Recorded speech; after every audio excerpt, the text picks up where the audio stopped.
ठरलं तर मग या मालिकेच्या पुढील काही येणाऱ्या भागांचे लेटेस्ट त्याचबरोबर इंटरेस्टिंग अपडेट आपण आपल्या आजच्या या व्हिडिओमध्ये पाहणार आहोत।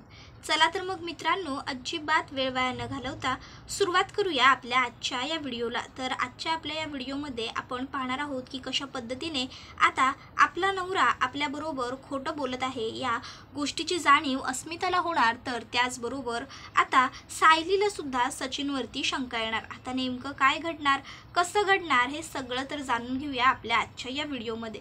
चला तर मग सुरुवात करूया आता व्हिडिओला। तर आता आपण इथे पाहतो की सचिनच्या फोनवरती एकदा साक्षीचा फोन हा सगळ्यांच्या समोर आलेला असतो। त्यानंतर मग मात्र आता सचिन हा फोन स्विच ऑफ करून ठेवतो आणि नंतर साक्षीशी तो खोटं सुद्धा बोलतो। पण आता मग इकडे साक्षीशी खोटं बोललो इथपर्यंत तर सगळं ठीक आहे, पण आता काहीही झालं तरी पुन्हा हे असं होता कामा नये। मग त्यासाठी मला काहीतरी केलं पाहिजे असा विचार सचिन करतो। मग सचिनला एक उत्तम आयडिया सुचते आणि ती म्हणजे मी हिचा नंबरच जर ब्लॉक करून ठेवला तर, जर मी हिचा नंबर ब्लॉक केला तर मग मी बिनधास्त फोन कुठेही ठेवला तरी काहीच फरक पडणार नाही, कारण मग जरी हिचा फोन आला तरी सुद्धा ते कुणाला कळणार नाही असा विचार तो करतो। तो आता समिधा म्हणजेच साक्षीचा नंबर ब्लॉक करतो, मोबाईल बेडवरती ठेवतो आणि आवरण्यासाठी बाथरूममध्ये जातो। इतक्यात त्या ठिकाणी अस्मिता आलेली असते। आता अस्मिताला चॉकलेट्स खाण्याचे क्रेविंग होत असतात। अस्मिता ही आता तिच्या कपाटात तिने चॉकलेटचा मोठाच्या मोठा पुडा ठेवलेला असतो, तो कुठे ठेवलेला असतो हे ती शोधायला सुरुवात करते। त्याबरोबर आता इकडे साक्षी ही विचार करते की चला कमीत कमी आता तरी सचिन माझा फोन उचलेल तर मी जरा सचिनला कॉल करायला हवा। मग आता ती सचिनला फोन करते। आता सचिनचा फोन हा तिला स्विच ऑफ सांगत असतो। आता फोन हा असा कसा स्विच ऑफ सांगतोय हा तिला प्रश्न पडतो, म्हणून मग ती पुन्हा फोन ट्राय करते। तर पुन्हा तेच साक्षी विचार करायला लागते, हे असं कसं होतंय, नाही म्हणजे एकदा एंगेज सांगणं ठीक आहे, एखाद्या वेळेस माणसाचा फोन एंगेज लागूही शकतो, पण सचिनचा फोन मला असा सारखा सारखा एंगेज का दाखवत असेल। मी एक काम करते, दुसऱ्या फोनवरून ट्राय करते असा विचार करत आता साक्षी ही हातामध्ये दुसरा मोबाईल घेते आणि आता ती सचिनला फोन लावायला घेत असते।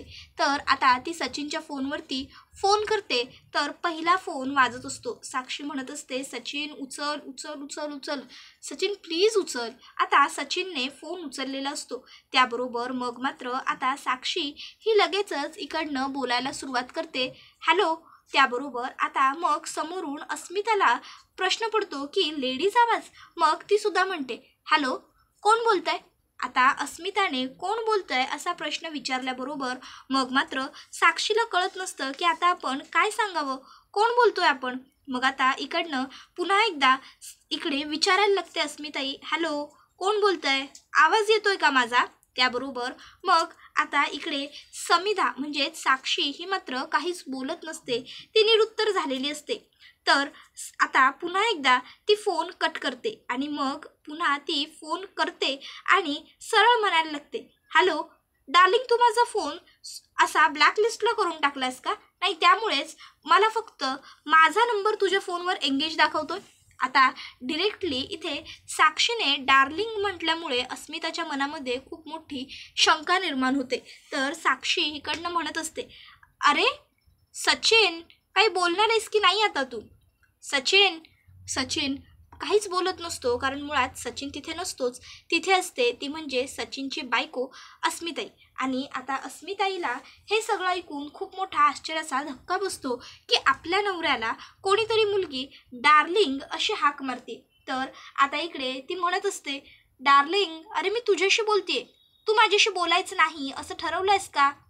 सचिन काहीतरी बोल ना, असा गप्प का आहेस। मग आता लगेचच इकडे सचिन हा त्या ठिकाणी आलेला असतो। आता अस्मिताच्या हातात स्वतःचा फोन बघून सचिन घाबरतो। तर अस्मिता ही ताबडतोब सचिनला विचारते, सचिन डार्लिंग म्हणणारी ही कोण मुलगी आहे रे तुला। त्याबरोबर सचिन म्हणतो, काय डार्लिंग, काहीही काय बोलतेय सगळं तू अस्मी, मला कोण डार्लिंग म्हणणार आहे। अच्छा ओ, तिचा फोन आला होता का? त्यावर मग अस्मिता म्हणते कोण ती? त्यावर सचिन म्हणतो अगं ती म्हणजे एक माझी मैत्रीण आहे. ॲक्च्युली मी तिला म्हटलं होतं की मी इंडियामध्ये माझ्या बायकोला भेटायला चाललो आहे, तर तेव्हा ती मला म्हणाली होती की मला बघायचं तुझ्या बायकोचा तुझ्यावर किती विश्वास आहे, म्हणून ना तिने हा असा फोन केला होता आणि ती तुला मुद्दामून डार्लिंग वगैरे म्हणून दाखवत होती. अगं अस्मी, मला तुझ्याशिवाय डार्लिंग म्हणण्याचा हक्क दुसरा कोणाला आहे का?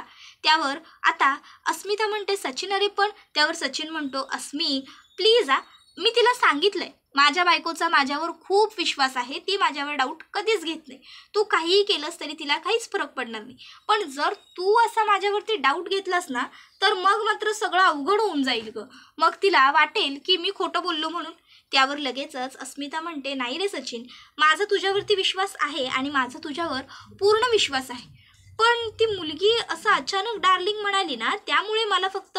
त्यावर सचिन म्हणतो अच्छा त्यामुळे तू माझ्यावर डाऊट घेतलास का अस्मी? It's not fair. अगं आपण दोघंजणं एकमेकाबरोबर किती लॉयल आहोत हे तर तुला माहीत आहेच ना, मग तरीही तू माझ्यावरती संशय घेशील? त्यावर अस्मिता म्हणते बरं पुरे झालं आता, संशय वगैरे असं म्हणू नकोस, मी फक्त विचारलं तुला की असं डार्लिंग वगैरे का, बस दॅट्स इट. उगाच तू ना आता इशू करू नकोस काय सचिन? त्याबरोबर सचिन म्हणतो अच्छा मी इशू करतोय, आणि मग लगेचच आता तो अस्मिताला प्रेमाने जवळ घेतो. आता अस्मिताला तो म्हणतो बरं तू ब्रेकफास्टची तयारी कर जा, मी आलो. आणि मग तो पुन्हा आता बाहेर येतो आणि साक्षीला पहिला फोन करतो आणि म्हणत असतो हॅलो डार्लिंग बोल ना. त्याबरोबर आता साक्षी चिडलेली असते, ती म्हणते तू माझा नंबर ब्लॉक केलायस? त्यावर तू सांगतो अगं नाही गं, मी आणि तुझा नंबर ब्लॉक करेन का?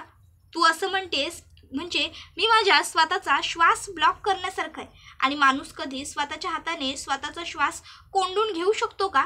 त्याबरोबर आता इकडे साक्षी खूप खुश होऊन जाते, कारण सचिन हा तिला स्वतःचा श्वास म्हणून घेत असतो. साक्षी म्हणते बरोबर पुरे झाली आता फिलॉसॉफी.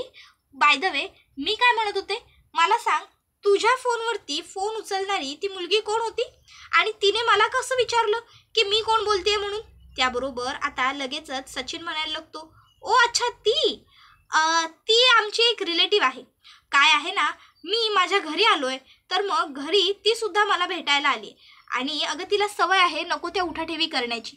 त्याबरोबर आता तो फोन ठेवतो. तर इकडे सायली ही अस्मिताचं वागणं नोटीस करत असते. अस्मिताच्या वागण्यात तुटकपणा सायलीला जाणवत असतो. सायली विचार करते नेहमी अशा हसत खेळत आनंदी असणाऱ्या अस्मिताताई आज अशा शांत काय? मग ते अस्मिताला विचारते अस्मिताताई काय हो, काही झालंय का, तुमचं काही बिनसलंय का? अस्मिता म्हणते नाही गं सायली. का गं असं का विचारतेस? त्यावर सायली म्हणते काही नाही, तुमचा चेहरा जाणवतोय. अस्मिता म्हणते नाही गं, अगं प्रेग्नन्सीमुळे हल्ली होतं मला असं मध्ये थकायला वगैरे ना, त्यामुळे तुला असं वाटलं असेल, पण तुला वाटतंय ना तसं खरंच काही नाही आहे, आणि विचारल्याबद्दल खरंच थँक्स. त्यावर सायली मनात म्हणते नाही, अस्मिताताई नक्की माझ्यापासून काहीतरी लपवत आहेत. त्या म्हणतायत खरं की त्यांच्या मनात काही सुरू नाही आहे म्हणून, पण मला असं अजिबात वाटत नाही आहे की त्यांच्या मनात काही नाही आहे. त्या काहीतरी लपवत आहेत, आणि त्या खूप मोठी काहीतरी गोष्ट लपवत आहेत असा मला राहून सतत भास होतोय. मग आता सायली ही विषय सोडून तर देते, ती अस्मिताला पुन्हा काही विचारायला तर जात नाही, पण तिच्या मनातलं विचारांचं चक्र काही थांबत नसतं. तिला सतत वाटत असतं की अस्मिता काहीतरी लपवते, पण काय लपवते हे सायलीलाही कळत नसतं. त्यानंतर आता सतत विचार केल्यामुळे अस्मिताला अचानक घोळ येते आणि अस्मिता खाली कोसळते. आता अस्मिता ही अशी अचानक पडल्याबरोबर कल्पना तिथे असते, ती तिला सावरते आणि उठवायला लागते. अस्मिता अगं काय झालं तुला, उठ. अर्जुन लवकर खाली ये, अर्जुन आहो. त्याबरोबर सगळे खाली येतात. तर पूर्णाजी म्हणते काय झालं? मग आता अस्मिताला घोळ आलेली बघून लगेचच अर्जुन डॉक्टरांना कॉल करतो. डॉक्टर आलेले असतात. आता डॉक्टर हे लगेचच अस्मिताचा चेकअप करतात. अर्जुन डॉक्टरांना विचारतो डॉक्टर काही सिरियस नाही आहे ना, अशी अचानक चक्कर कशी काय आली? त्याबरोबर आता त्या ठिकाणी सचिनसुद्धा येतो. सचिनसुद्धा आता लगेचच डॉक्टरांसमोर काळजी दाखवायला लागतो आणि म्हणतो डॉक्टर काय झालंय माझ्या बायकोला, तिला ही अशी अचानक घोळ कशी आली? त्यावर डॉक्टर म्हणतात प्लीज तुम्ही सगळे एवढे ओव्हर पॅनिक होऊ नका, काही झालेलं नाही आहे तिला. प्रेग्नन्सीच्या दिवसांमध्ये या गोष्टी होणं नॉर्मल आहे, पण तुम्ही सगळ्यांनी त्यांची जरा काळजी घ्या. नाही काय आहे ना, त्यांच्याकडे बघता असं जाणवतंय की त्या ना कसल्या तरी खूप मोठ्या गहन विचारामध्ये अडकलेल्या आहेत. काही घडलंय का तुमच्या घरात, भांडण वगैरे काही? त्यावर सचिन म्हणतो नाही हो तसं काही नाही आहे. तर सायली आता डॉक्टरांना सांगते की डॉक्टर मी घेईन काळजी. मग डॉक्टर हे तिकडनं निघून गेलेले असतात. आता सायली सचिनला सुद्धा म्हणते, सचिन भाऊजी तुम्ही सुद्धा इथे नका थांबून राहू, नाही म्हणजे तुम्ही सुद्धा ब्रेकफास्ट वगैरे करून घ्या. अस्मिताताई शुद्धीवर येईपर्यंत मी बसते त्यांच्याजवळ. मग ते शुद्धीवर आल्या की मी तुम्हाला सांगेन, मग तुम्ही या त्यांच्याजवळ हवं तर बोलायला. त्याबरोबर आता सचिन सुद्धा ठीक आहे वहिनी मग तुम्ही बसा इथे असं म्हणतो आणि जातो. आता सायलीला खूप मोठं आश्चर्य वाटतं. प्रेग्नंट बायको अशी बेशुद्ध असताना नवरा असा कसा काय निघून जातो. सायली विचार करायला लागते, नक्की सचिन भाऊजींमध्ये आणि अस्मिताताईंमध्ये सगळं काही व्यवस्थित आहे ना, की ते फक्त दाखवतायत की ते किती खुश आहेत ते. नाही देवा असं काही नसू दे. इतक्यात अस्मिता शुद्धीवर आलेली असते. आता शुद्धीवर आल्याबरोबर तिला समोर सायली दिसते. सायली अस्मिताला लगेच विचारायला लागते, अस्मिताताई कसं वाटतंय तुम्हाला, तुम्ही ठीक आहात ना, तुम्हाला काही त्रास वगैरे तर होत नाही आहे ना. त्यावर अस्मिता म्हणते नाही मी ठीक आहे. त्यावर सायली आता अस्मिताला म्हणते, अस्मिताताई काय झालंय, तुम्ही काय लपवताय. त्यावर अस्मिता म्हणते, लपवताय म्हणजे तुला का असं वाटतंय. त्यावर सायली म्हणते, कारण तुम्ही माझ्याशी खोटं बोलताय हे मला जाणवतंय. अस्मिता म्हणते, नाही ग सायली असं काही नाही आहे, मी तुझ्यापासून काय लपू आणि आजपर्यंत मी काय लपवलंय का कोणापासून, तर आज लपवेन काहीच नाही आहे ग. त्यावर सायली म्हणते, अस्मिताताई किती खोटं बोलाल, अहो डॉक्टर आले होते, डॉक्टरांनी सांगितलं आता आम्हाला की तुम्ही कसला तरी विचार करत होतात त्यामुळे तुम्हाला घोवळ आली. आता जर पुन्हा खोटं बोललात ना तर तुम्हाला तुमच्या या मैत्रिणीची शपथ आहे. अहो जर तुम्ही सांगितलं नाही तर आम्हाला कसं कळेल, काही झालंय का तुमच्यामध्ये आणि सचिन भाऊजींमध्ये काही बिनसलंय का, तसं असेल तर तसं सांगा. अहो नात्यामध्ये छोटी मोठी लुटूपुटूची भांडणं होतच असतात. तुम्हाला तर माहीत नाही आहे अर्जुन सरांमध्ये आणि माझ्यामध्ये आजही किती वाद होतात ते. त्याबरोबर मग आता अस्मिता ही सायलीला तो डार्लिंगवाला प्रकार सांगते. आता सायली म्हणते, हे बघा अस्मिताताई, उगाचच्या उगाच या गोष्टीवर जास्त विचार करून स्वतःला त्रास करून घेण्यापेक्षा मला तर वाटतं की तुम्ही सरळ या विषयावर सचिन भाऊजींशी एकदा क्लिअर कट बोलून घ्यावं. तुम्ही एकदा का त्यांच्याशी स्पष्टपणे बोललात की गोष्टी तुम्हाला सुद्धा क्लिअर होतील आणि सोप्या होतील. मनातल्या मनात उजट ठेवून मनातल्या मनात विचार करून या सगळ्यातून काही निष्पन्न होणार नाहीये, कळतंय का तुम्हाला. त्याबरोबर ती म्हणते, अगं सायली पण. त्यावर सायली म्हणते, कळली तुमच्या मनातली खंत मला कळली. सचिन भाऊजींना काय वाटेल, सचिन भाऊजींना तुम्ही त्यांच्यावरती संशय घेताय असं वाटेल वगैरे वगैरे, हेच ना तुमच्या मनात फिरतंय. पण अस्मिताताई अहो संशयच घेताय असा विचार का केला पाहिजे. सचिन भाऊजी चांगला विचार सुद्धा करू शकतात ना. त्यांच्या मनात असाही विचार येऊ शकतो की उलट माझ्या बायकोच्या मनात जर एखादी शंका आली तर माझ्या बायकोने ती शंका तिच्या मनामध्येच न ठेवता माझ्याजवळ व्यक्त केली, मला विचारलं. सचिन भाऊजी हे चांगले आहेत, त्यामुळे ते पहिला वाईट विचार नाही करणार, चांगलाच विचार करतील. त्यामुळे तुम्ही सरळ त्यांच्याशी बोला. त्यावर आता सायलीचं हे मत जे असतं ते अस्मिताला पटलेलं असतं. सायली म्हणते, बरं आता तुम्ही बसा खोलीमध्ये, मी जाऊन तुमच्यासाठी काहीतरी खायला किंवा छान सूप वगैरे बनवून घेऊन येते. तुम्हाला आवडतं ना माझ्या हातचं टोमॅटोचं सूप, एक काम करते छान टोमॅटोचं सूप घेऊन येते आणि खायला सुद्धा काहीतरी तुम्हाला चटपटीत बनवते काय. त्यावर अस्मिता लगेच खुश होते आणि म्हणते, हां ही झाली ना सायली मामीवाली गोष्ट, जा आता तू घेऊन ये. त्याबरोबर सायली आता किचनमधनं बाहेर येते. पण आता मनातल्या मनात ती म्हणत असते की नाही, अस्मिताताईंना संशय आलाय म्हणजेच नक्की सचिन भाऊजींच्या वागण्यामध्ये काहीतरी गोम असणार. कारण अस्मिताताई सचिन भाऊजींबद्दल एवढं भरभरून चांगलं बोलत असतात. त्या सचिन भाऊजींची एवढे दिवसांपासून वाटही बघत होत्या. मग नक्की अस्मिताताईंच्या मनामध्ये सचिन भाऊजींबद्दल हा असा विचार येणं शक्यच नाहीये. नक्की सचिन भाऊजींच्या वागण्यामध्ये खरोखर काहीतरी गल्लत झाली असणार. त्याशिवाय अस्मिताताई त्यांच्याबद्दल हा असा विचार करू शकत नाही.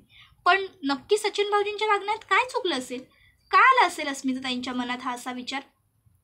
सचिन भाऊजींचं वागणं खरोखर संशय घेण्यासारखं आहे का, की अस्मिताताई प्रेग्नंट आहेत आणि प्रेग्नन्सीमध्ये काही वेळेस आपल्याला जास्त पॉझिटिव्हनेस येतो, त्या पॉझिटिव्हनेसमुळेच अस्मिताताईंना या सर्व गोष्टी वाटत असतील. विचार करायला कितीही केला तरी कमीच पडेल. मग सायली शेवटी देवघराजवळ येते आणि तिथे आता ती देवी आईला हात जोडते आणि प्रार्थना करते, माझ्या अस्मिताताईंच्या बाबतीत काहीही चुकीचं घडू देऊ नकोस, त्यांच्या बाबतीत सगळं चांगलं घडू दे. आजपर्यंत या घराने खूप काही वाईट बघितलंय, आता पुन्हा काही वाईट बघू देऊ नकोस आई, घरातल्यांच्या पाठीशी उभी राहा. इतक्यात आता तिकडनं जात असलेली सदाशिवची बायको म्हणजेच मैना ही प्रतापला दिसते. प्रताप आता मैनाला हाक मारतो आणि म्हणत असतो, ताई अहो किती दिवस झाले सदाशिव भाऊ दिसतच नाहीयेत, कुठे गेलेत, कुठे ते कामासाठी बाहेर गेलेत का? त्याबरोबर आता लगेचच पूर्णा आजी सुद्धा म्हणते, हो बरोबर बोलला प्रताप. मैनावती, अगं सदाशिव दिसत नाहीये ते तर झालंच, आणि जाताना सुद्धा भेटून गेला नाही, काही बोलून गेला नाही. कुठे गेलाय, कुठे तो? नाही म्हणजे काही सांगितलं नाहीस तू सुद्धा, म्हणून विचारलं. त्याबरोबर मग आता मैनाला प्रश्न पडतो, आता नवीन कोणती थाप मारायची. मग ते आता अजिबातच मागचा पुढचा विचार न करता म्हणते, अहो त्या आमच्या एक गावच्या नातेवाईक आहेत, त्या खूप आजारी येतो आणि त्यांच्याजवळ त्यांचं करायला कोणी नाहीये. म्हणजे त्यांचा मुलगा, त्यांची सून सगळे खूप वाईट येतो, कोणी त्या म्हातारीला बघत नाही. म्हणून मग शेवटी हेच म्हणाले, मीच जातो म्हणून तिचं करायला. त्याबरोबर आता मी सुद्धा जाणार होते, पण मग मी पण गेले असते तर साऊला बरं वाटलं नसतं ना, म्हणून गेले नाही, असं आता ती सांगते. सायलीला तर पक्का संशय असतो की नक्की पुन्हा ही खोटं बोलते. पण आता सायली रागाने तिच्याकडे बघायला लागते आणि मग आता ती विचारते, आई कोण नातेवाईक आहेत ग आपल्या त्या?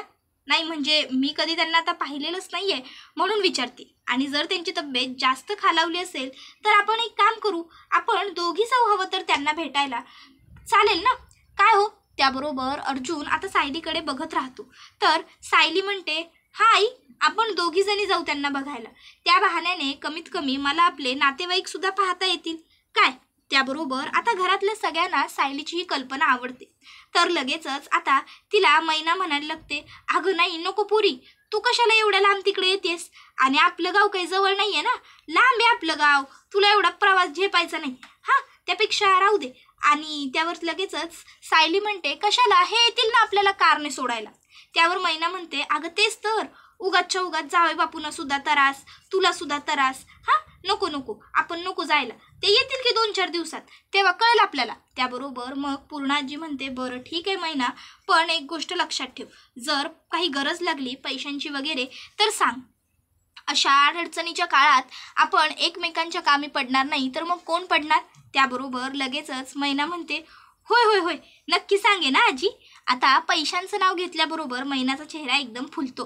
तर पूर्णाजी ही म्हणत असते, आणि हो, सदाशिवला विचारलं असंही सांग. त्याबरोबर आता मैना म्हणते, होय होय, त्यांना पण सांगते की तुम्ही विचारलं म्हणून. हां, त्याबरोबर आता पूर्णाजी ही पुन्हा एकदा, चला आता नाश्त्याला ये तू सुद्धा, असं म्हणायला लागते. तर आता इथे सचिन म्हणायला लागतो की सायली वहिनींची आई ना ह्या, नमस्कार करतो आई. आणि मग तो आता मैनाच्या पाया पडतो आणि मग म्हणायला लागतो की लवकरच सायली वहिनींच्या बाबांना सुद्धा यायला हवं, म्हणजे कशी आमची दोघांची सुद्धा भेट होईल. अस्मिता सायली वहिनींबद्दल नेहमीच खूप भरभरून चांगलं बोलत असते. जर त्यांचे आई वडीलच एवढे चांगले आहेत तर मग सायली वहिनी जेवढ्या चांगल्या आहेत तर अर्थात त्यांचे आई वडील सुद्धा त्यांच्यासारखेच असणार ना. त्याबरोबर मग मात्र मैना, हो हो, अगदी माझी सायली माझ्यावरच गेली आहे असं म्हणतात. त्याबरोबर आता लगेचच इकडे सायली ही मनातल्या मनात म्हणायला लागते की किती फेकाडी आणि किती खोटारडी बाई आहे ही, आजपर्यंत कोणाशी साधं चांगलं वागलेली नाही आहे ही, आणि आता किती सरळ सरळ तोंडासमोर खोटं बोलते. त्याबरोबर आता लगेचच इकडे सायलीला पूर्णाजी म्हणते, सायली काय ग, कसल्या विचारात रमलीस? सायली म्हणते, काही नाही, मी सगळ्यांसाठी ब्रेकफास्ट घेऊन आले. आणि मग सायली लगेचच सगळ्यांना नाश्ता सर्व करायला आणायला जाते. पण आता तिच्या मनात सचिनविषयी सुद्धा शंका निर्माण झालेली असते की सचिन सुद्धा अस्मिताताईंबरोबर कदाचित खोटं बोलतोय आणि हे मैना आणि सदाशिव सुद्धा खोटारडे आहेत. त्याबरोबर हा व्हिडिओ इथेच संपतो. व्हिडिओ आवडला असेल तर व्हिडिओला लाईक करा, चॅनलवर नवीन असाल तर चॅनलला सबस्क्राईब करा.